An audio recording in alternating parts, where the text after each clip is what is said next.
काढतो.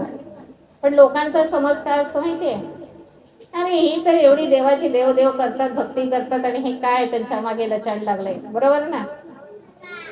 काय त्यांचं एवढं देव करून सुद्धा त्यांना भोगतायत, बोलतात की नाही सगळेजण.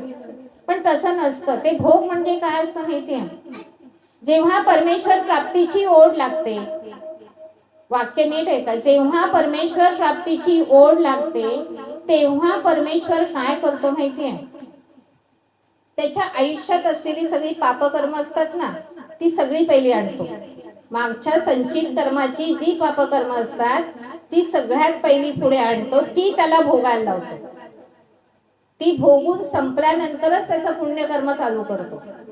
कारण तो काय म्हणतो, तुला जर माझी प्राप्ती करून घ्यायची असेल, तू देहाने मनाने चित्ताने शुद्ध होऊनच, पवित्र होऊनच माझ्याजवळ ये. पापकर्म घेऊन माझ्याजवळ येऊ नकोस.